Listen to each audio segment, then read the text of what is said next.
അല്ല, രാഹുൽ ഗാന്ധി പറഞ്ഞ കാര്യം കോൺഗ്രസ് തന്നെ അതിന്റെ ക്ലിപ്പിംഗ് പുറത്ത് വിട്ട സാഹചര്യത്തിലാണ് CPIM അതുമായി ബന്ധപ്പെട്ട കാര്യം പറഞ്ഞത്. കോൺഗ്രസിനെ പറ്റി ഞങ്ങൾക്ക് നല്ല വിമർശനമുണ്ട്. ഇന്ത്യ സഖ്യം എന്ന രീതിയിൽ ഇന്ത്യയിലെ മുഴുവൻ BJP വിരുദ്ധ രാഷ്ട്രീയ പ്രസ്ഥാനങ്ങളെയും യോജിപ്പിച്ച് അണിനിരത്തിക്കൊണ്ടാണ് ഇന്ത്യ കൂട്ടായ്മ രൂപപ്പെട്ടത്. അതിന് തുരങ്കം വെക്കുന്ന രീതിയിലുള്ള, അതിനെ ഫലപ്രദമായി കൈകാര്യം ചെയ്യുന്ന രീതിയിലുള്ള നിലപാടല്ല, അതിന് തുരങ്കം വെക്കുന്ന നിലപാടാണ് യഥാർത്ഥത്തിൽ കോൺഗ്രസ് എടുത്തുകൊണ്ടിരിക്കുന്നത്.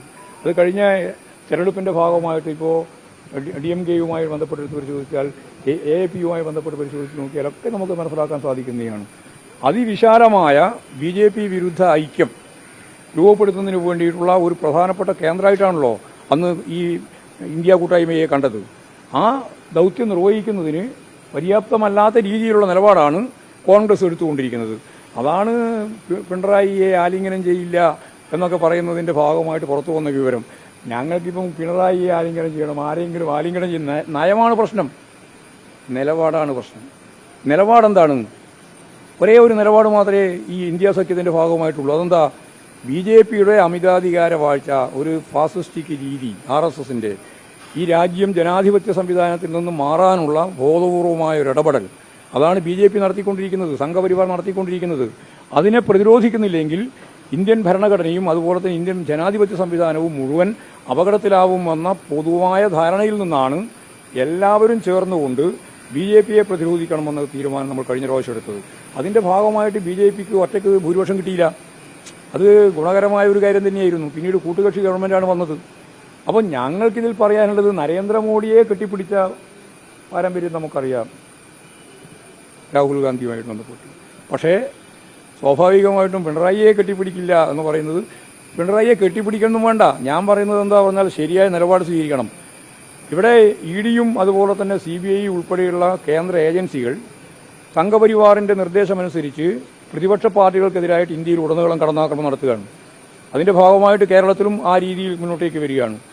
അങ്ങനെ മുന്നോട്ടേക്ക് വരുന്ന ഘട്ടത്തിൽ ഇവിടെ രാഹുൽ ഗാന്ധി ഉൾപ്പെടെയുള്ള കോൺഗ്രസ് നേതൃത്വം വന്ന് എന്തേ പിണറായിയെ അറസ്റ്റ് ചെയ്യാത്തത്, എന്തേ ചോദ്യം ചെയ്യാത്തത് എന്ന് ചോദിക്കുന്ന അവസ്ഥ വന്നത് യഥാർത്ഥത്തിൽ രാഷ്ട്രീയ രംഗത്ത് ഇടതുപക്ഷ ജനാധിപത്യ പ്രസ്ഥാനം മാത്രമല്ല എല്ലാ പ്രസ്ഥാനങ്ങളെയും യോജിപ്പിച്ച് അണിനിരത്തി കൊണ്ടുപോകേണ്ടുന്ന ഇന്ത്യ കൂട്ടായ്മയുടെ നേതൃത്വമായി പ്രവർത്തിക്കുന്ന കോൺഗ്രസ് എന്ന രീതിയിലുള്ള പാർട്ടി എടുക്കേണ്ടുന്ന നിലപാടല്ല എന്ന് അന്നും ഇന്നും ഞങ്ങൾ ശക്തിയായിട്ട് പറഞ്ഞിട്ടുള്ള കാര്യമാണ്. ഇതാണ്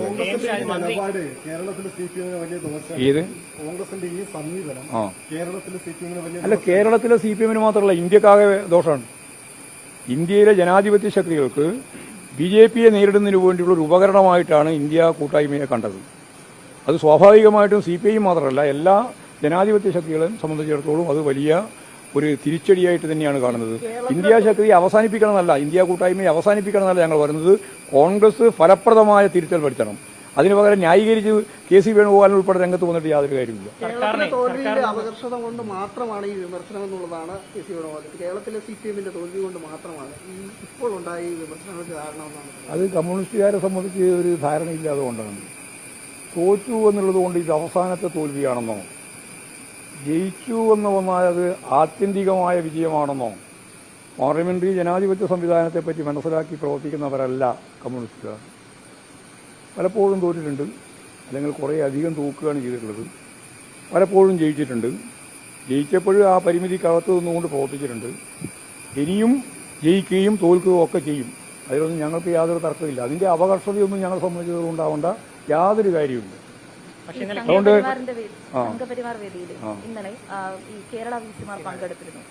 അത് വളരെ ഗൗരവമുള്ളൊരു പ്രശ്നമാണ്.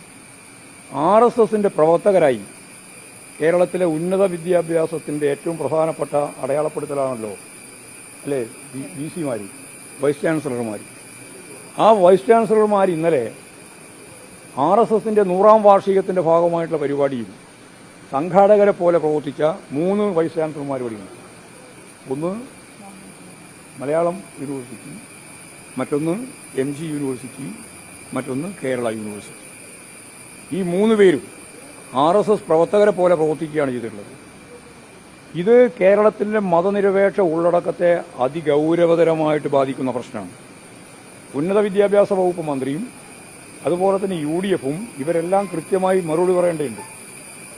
MG യൂണിവേഴ്സിറ്റിയിലെ വൈസ് ചാൻസലറെ തീരുമാനിച്ചതും അവിടെ 19 സെനറ്റ് അംഗങ്ങളെ BJP നോമിനേറ്റ് ചെയ്തതും RSS ആണ് മുഴുവൻ 19 എണ്ണം.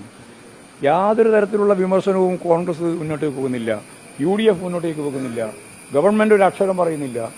അപ്പോഴാണ് കാവ്യവൽക്കരണത്തിന്റെ ഏറ്റവും പ്രധാനപ്പെട്ട ഒരു ഭാഗം എന്ന രീതിയിൽ ഇന്നലെ മോഹൻ ഭഗത് പങ്കെടുത്തുകൊണ്ടിരിക്കുന്ന പരിപാടിയിൽ RSSന്റെ 100ാം വാർഷികത്തിലെ സംഘാടകരായി 3 വൈസ് ചാൻസലർമാർ പങ്കെടുത്തിട്ടുള്ളത്. ഇത് അതീവ ഗൗരവതരമായ കാവ്യവൽക്കരണത്തിന്റെ ഏറ്റവും ശ്രദ്ധേയമായ പ്രവർത്തനമാണ്. അതിന് പൂർണ്ണമായി കൂട്ടുനിൽക്കുകയാണ് കോൺഗ്രസിന്റെ UDFന്റെ ഗവൺമെന്റ്. അത് ഗൗരവപൂർവ്വമുള്ള പ്രശ്നമാണ്. മതനിരപേക്ഷ ആലോചന നടത്തുന്ന മുഴുവൻ മനുഷ്യരും ഇത്തരം ഗുരുതരമായ പ്രശ്നങ്ങളെ ഫലപ്രദമായി പ്രതിരോധിക്കുന്നതിന് വേണ്ടിയുള്ള ജനാധിപത്യ ബോധത്തോടെ മതനിരപേക്ഷ ഉള്ളടക്കത്തോടെ മുമ്പോട്ടേക്ക് വരണം എന്നാണ് ഞാൻ സംബന്ധിച്ച് എനിക്ക് പറയാനുള്ളത്. KM ഷാജി ഇന്നലെ പറഞ്ഞത്, അതായത് സർക്കാർ വന്നിട്ട് ആകെ ഒരു മാസം പോയി ഒന്ന് ഇരിക്കാൻ പോലും സമയം കൊടുക്കുന്നില്ല, അതിനിടയിലാണ് ഈ വിമർശനവും. റിയാസൊക്കെ മീഡിയ അറ്റൻഷന് വേണ്ടിയിട്ടാണ് ഇന്നലെ ആ പ്രതിഷേധവും സമരവും ഉണ്ടാക്കിയെന്നാണ് ഞങ്ങൾ ആദ്യമേ പറഞ്ഞത്. ഫലപ്രദമായ ഒരു പ്രതിപക്ഷം എന്ന രീതിയിൽ പ്രവർത്തിക്കുന്നതാണ്. ഈ ഒരു മാസം ആയിട്ടില്ല എന്നുള്ളത് ശരിയാണ്. പക്ഷേ ആ ഒരു മാസത്തിനിടയിലെ രണ്ടാൾ രാജിവെച്ചത്. ഒരു മാസത്തിന് മുമ്പ് രണ്ടുപേരിങ്ങനെ രാജിവെച്ച് പോയ ഏതെങ്കിലും അനുഭവം നമ്മുടെ മുമ്പിലുണ്ടോ? അപ്പോൾ അവർ തന്നെയാണ് ഇതിൻ്റെ ഏറ്റവും പ്രധാനപ്പെട്ട വീഴ്ച നടത്തിക്കൊണ്ടിരിക്കുന്നത്. ആ വീഴ്ച ചൂണ്ടിക്കാണിക്കുക എന്നുള്ളത് മാത്രമാണ് പ്രതിപക്ഷം ചെയ്തുകൊണ്ടിരിക്കുന്നത്. അത് ക്രിയാത്മകമായ വിമർശനം മാത്രമാണ്, അല്ലാതെ നശീകരണ വിമർശനമല്ല. അവർ ചെയ്തതുപോലെ UDF ചെയ്തതുപോലുള്ള നിലപാടിലേക്ക് ഞങ്ങളില്ല. ഞങ്ങളതിനെ ആരോഗ്യകരമായ രീതിയിലുള്ള വിമർശനമായിട്ട് മാത്രമേ എടുക്കുന്നുള്ളൂ. പക്ഷേ KSRTC നാളെ ഓർഡിനറി ബസ്സുകളുടെ സ്ത്രീകളുടെ സൗജന്യ ഉദ്ഘാടനം ഓർഡിനറി ബസ് എന്നല്ലല്ലോ പറഞ്ഞതുകൊണ്ട് ആണോ? KSRTC ബസ്സുകൾ അതാണ് പ്രശ്നം. KSRTC ബസ്സിൽ എല്ലാ സ്ത്രീകൾക്കും ഇവിടെ സൗജന്യമായി യാത്ര ചെയ്യാം. നിങ്ങൾക്ക് ഇന്ത്യയുടെ ഏത് ഭാഗത്തേക്കും പോകാം, അല്ലേ? ടൂറിസം പോലെ ഉപയോഗിക്കാം ഉൾപ്പെടെ എല്ലാം എന്തൊക്കെയാ പറഞ്ഞു വന്നത്. ആ പറഞ്ഞു വന്നിട്ട് ഇപ്പോൾ ഏറ്റവും അവസാനം ഏതാണ്ട് 1000 ബസ്സിൽ മാത്രം സ്ത്രീകൾക്ക് പ്രവേശനം നൽകുന്നൊരവസ്ഥയാണ് ഉണ്ടായിട്ടുള്ളത്. അത് മലബാറിൽ തീരെ ഓർഡിനറി ബസ്സില്ല, വളരെ അപൂർവേ ഉള്ളൂ.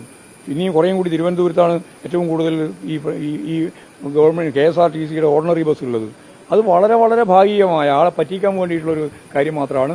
അത്രത്തോളം സൗകര്യം കൊടുത്തതിന് ഞങ്ങളതിനെ എതിർക്കേണ്ട കാര്യമില്ല. ഞങ്ങളതിൻ്റെ ഭാഗമായിട്ട് പറയുന്നത് ഇത്രയേ ഉള്ളൂ. ഈ വിമർശനാത്മകമായ കാര്യമാണ്. നിങ്ങൾ പറഞ്ഞതിൽ നിന്ന് നിങ്ങൾ പിന്നോട്ടേക്ക് പോയി 21,000 ഉറുപ്പിക ഞങ്ങൾ കൊടുക്കും ആർക്ക്, ആശാ വർക്കർമാർക്ക് എന്ന് പറഞ്ഞത്, അതും നിങ്ങൾ ചുരുങ്ങിയ ഒരു പണം കൊടുത്തിട്ട് അവസാനിപ്പിക്കുകയാണ് ചെയ്തത്. അപ്പോൾ അത് നിങ്ങൾ പറയുന്നതൊന്നുമല്ല നിങ്ങൾ നടപ്പിലാക്കുന്നത് എന്നുള്ളത് കൊണ്ടാണ് ഞങ്ങളിതിൻ്റെ ഭാഗമായിട്ട് ഈ കാര്യം വിമർശനപരമായി ചൂണ്ടിക്കാണിക്കും. ഉദ്ഘാടനത്തിൽ CPM എംഎൽഎമാർ സഹകരിക്കുന്നോ? ഞങ്ങളോ സഹകരിക്കുന്നില്ല. അതിലൊന്നും പങ്കെടുക്കുന്ന കാര്യമില്ല. ഇല്ല, അത് വളരെ ആളെ പറ്റിക്കുന്ന സമീപനത്തിന്റെ ഭാഗമായിട്ട്